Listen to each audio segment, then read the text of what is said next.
Welcome back to the deep dive. Okay, you've really given us quite a bit to dig into this time. Yeah, definitely. A whole bunch of predictions and sources, all kind of swirling around July 2025. Specifically focus on Japan, too, which is interesting. Exactly. And it's quite a mix, isn't it? We're talking, urban legends, echoes of Nostradamus, maybe some Mayan stuff.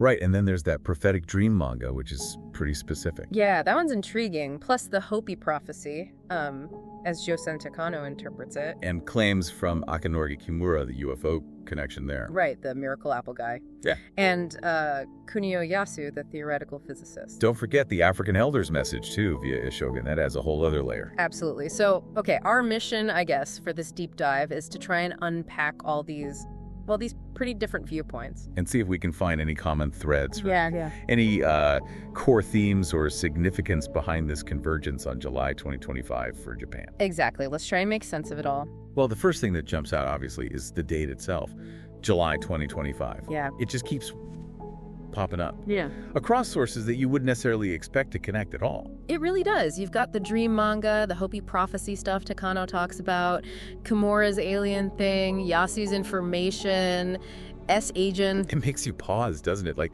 what are the odds of that? Is there something linking them, even indirectly? That's the big question. Okay, so let's look at what they're actually predicting. They're not all saying the same thing, are they? No, not at all.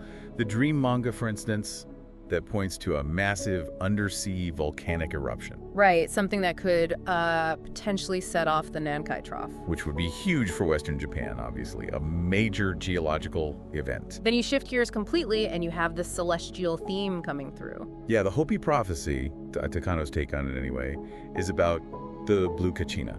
The blue star. Right, a blue star signaling the end of the current world, the fourth world, in their view, and the start of something new. And Takano links that appearance, maybe a meteorite or some kind of star, specifically to around 2025. Mm-hmm. And it helps to know the Hopi context here. They see time cyclically. It's not the first end of the world for them. Exactly. They talk about 3 previous worlds destroyed by fire, ice, and flood. So this fourth world ending isn't necessarily Armageddon, but a transition. And the blue Kachina is the sign that this transition is happening. Precisely. Yeah.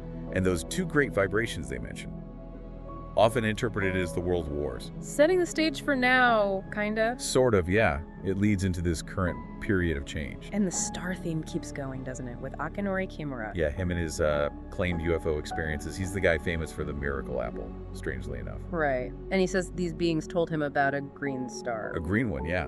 Passing close to Earth in 2025 and causing, well, disasters. So blue star, green star. And then there's the physicist, Kunio Yasu. Right.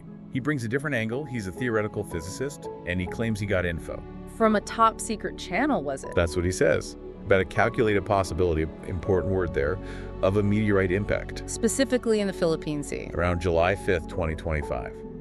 And he apparently had corroboration from 2 others inside that same channel or organization. Wow. So you've got manga predicting Earth changes, indigenous prophecies about stars, alleged alien warnings about stars, and a physicist talking about a calculated meteorite risk. It's quite a cluster of potential cosmic and geological events, all pointing vaguely to the same window. It really makes you wonder, like you said, coincidence. Yeah. Or something else. The physicist part adds a sort of pseudoscientific validation, maybe, which makes it feel different from just prophecy. Yeah, it gives it a different flavor. But okay, let's shift focus a bit. There's also the perspective from Elder Leon, the Navajo elder. Right. His view is less about one big bang event, isn't it? Yeah, it seems more systemic. He calls 2025 a point of no return for humanity. But focused on our relationship with technology and nature. Exactly. He talks about us being too disconnected, living on the surface of things, relying too much on tech. And he had that stark warning, too, didn't he? Something about the coast? Yeah, stay away from the beach because it would be submerged. Which, I mean, you could take literally, given the other predictions, right? Yeah. The volcano, the potential impact. True. Or it could be metaphorical, like our current way of life getting overwhelmed. Possibly. It fits with his critique of, a society that's lost touch with the land. It feels like a broader warning about our path. It definitely provides a different lens. And then perhaps the most unusual story is the one involving Shogun and the African elder. Oh yeah, the Tanzanian village, Bunji. That whole account is Fascinating. Super fascinating. This artist, Cheo Shogun, goes there and finds this village with this incredibly deep, seemingly ancient connection to Japan. To Jomon culture specifically, which is ancient Japanese history. And the story is that the village chief's grandfather had a dream like 130 years ago. Yeah, a dream where he was taught by Jomon people how to live in harmony with nature. And their message, passed down, points to July 2025 again. But for Japan, it's about a rebirth. A return to core values, wasn't it? Community, harmony. And self-love, that was a big part. And they apparently still practice things Eijin recognized as Jomon. Like the pit dwellings and the earthenware with nut patterns. He apparently saw this stuff. Which is pretty wild evidence, if true. It suggests this isn't just a vague prophecy. And the core message is really different from the disaster scenarios. It's about internal change for Japan. Right. Starting July 2025, this shift towards, well, maybe away from materialism? It seemed to hint at that. The idea that people focused only on, like, honor and money might struggle. And the need for connections based on the heart, forming chosen families? It shifts the focus entirely from external events to internal societal transformation, linking it back to this ancient Jomon wisdom of living with nature. And that point about self-love seems really central to the elders' message. Definitely. It was framed as the key, wasn't it? Yeah. For the Japanese people especially to navigate this rebirth. Yeah, the idea that if you love your daily life, accept yourself. You can kind of reactivate this memory of being loved, find inner peace, a richer heart. It's a really profound and honestly quite personal message amidst all the other bigger, more dramatic predictions. It really is. And maybe that's the most actionable part, regardless of whether a star falls or a volcano erupts. Focusing on that inner state, on compassion, community. That seems like good preparation for any future, certain or uncertain, cultivating that inner strength and those bonds. It's interesting, too, that the Naokiman show host, where some of this was discussed, he apparently mentioned some speculation about that specific date, July 5th, 2025. Oh, really? What about it? Just that the dream manga artist and Shogun had apparently put that date out there before his own video came out. Oh, okay. So the question of who said what first and how these ideas might be, like, cross-pollinating. Exactly. It shows how these narratives can spread and influence each other, maybe even unintentionally. Yeah, it's hard to untangle the origins sometimes. People look for patterns, especially when things feel uncertain.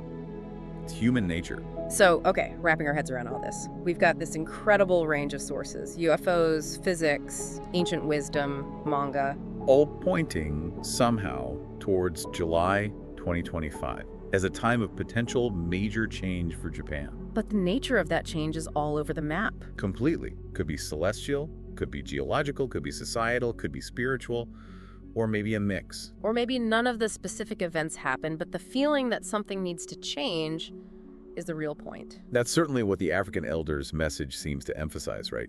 That underlying need for change. Yeah, the call for individual and collective transformation, rooted in self-love, connection, rethinking our values. Which feels, honestly, pretty relevant no matter what year it is, or what the specific predictions are. Definitely. So thinking about all this, for you listening, what part of this deep dive really stands out? Yeah, with all these different predictions, the disasters, the rebirth, the emphasis on self-love and community, what resonates the most with you?